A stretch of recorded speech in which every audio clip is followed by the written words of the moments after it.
Hey guys, what it do? It's your boy Supreme with Chi the God, man. You know what we want to talk about today? Lookism. Yes, today was a good chapter. Today was a good day. We like these chapters. We like when the chapters move the narrative forward. God damn it. Thank you, Otto-san.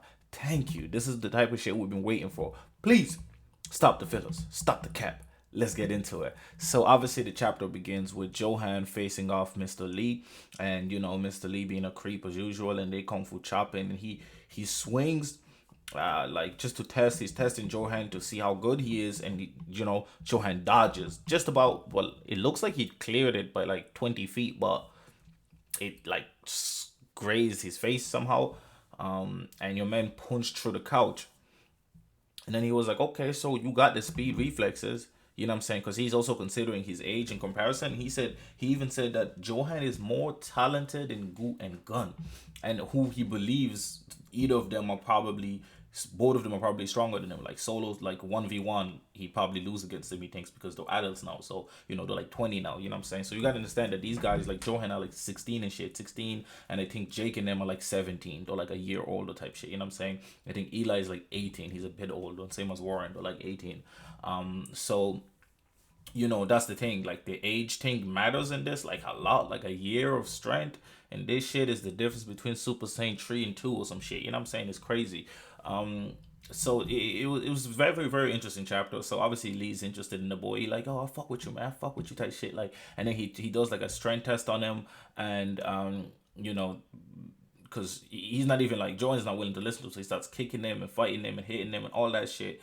And then he's like, "Yo, I know your mama, bro. You know what I'm saying? Don't you want to save your mama, bro?" And Johan freezes, and so that gives Mr. Lee a chance to smack him with the table, bow across the face. And you're like, "Damn, okay." Johan had just cleared the room, fought our boy Zack, and fought Mr. Lee all in the same day, and he said he didn't even break a sweat. The mad thing is I don't understand because Zack had said that I'm gonna go with you. Did Eli knock Eli? Did Johan knock him out and leave him, or what happened? Do you know what I mean? Like, I'm not really 100% sure. Was he there?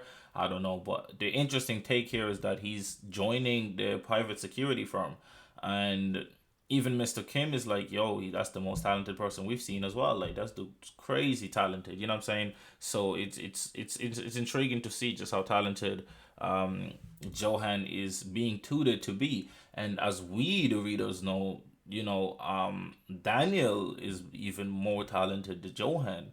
So okay, I mean, if Johan is already more talented than Gu and Gun, like, I think Daniel might be a bit too OP for to have fun with the story. I don't know. I think it's kind of digging itself into a hole here.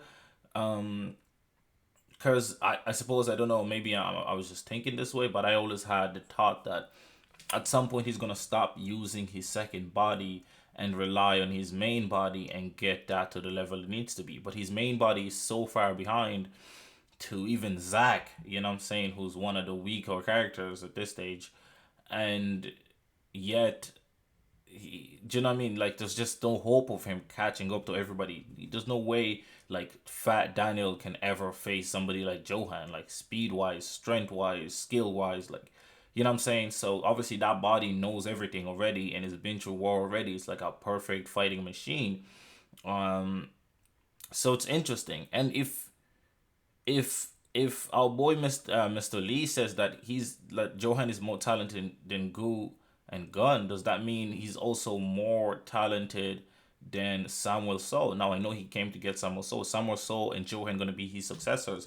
Does he want to train them to be stronger than Gu and Gun, or what's the story there? You know what I'm saying? It's interesting to see. Then we also have the part that happens directly after this. We go to Jason, the Bro Knuckle crew, who we know got absolutely decimated last time, and yeah, they've been fighting a lot and they've been getting stronger.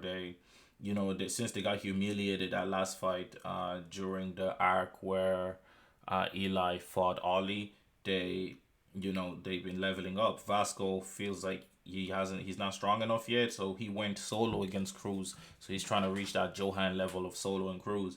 And even though he soloed them, he still feels like he's not strong enough yet. He's looking at him, comparing himself to dudes like Duke, because we know Duke is a beast, out of shape, but a beast. And Duke is also lugging around a massive statue with Mary on top.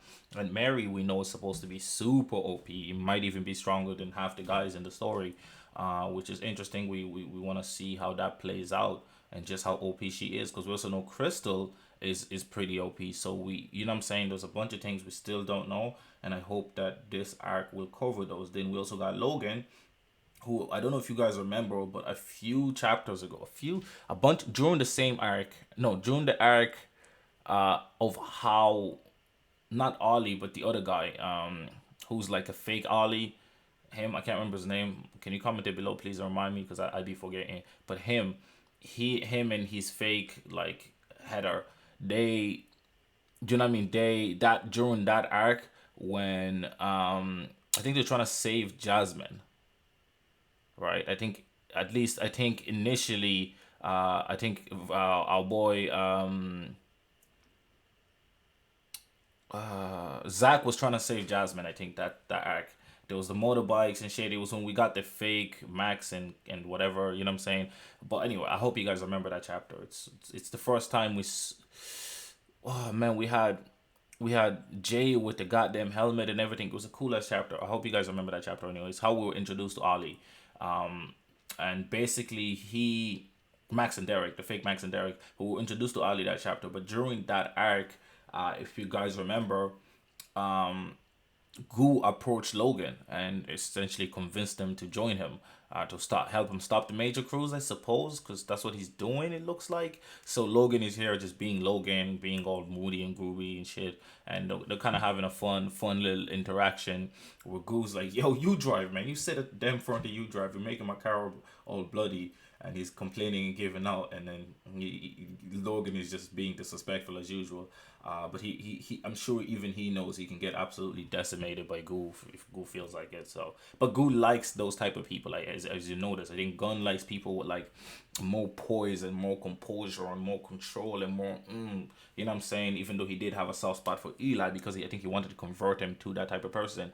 On the other hand, Goo likes the out of control, the people that just do whatever the fuck, the nutheads. You know what I'm saying? That's what Goo really goes with those type of people. That's what he likes, people like someone.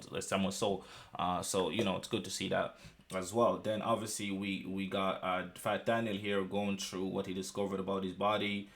He found out the ultra instinct. Ugh, I really don't like the whole ultra instinct, blackout, power up bullshit, to be honest.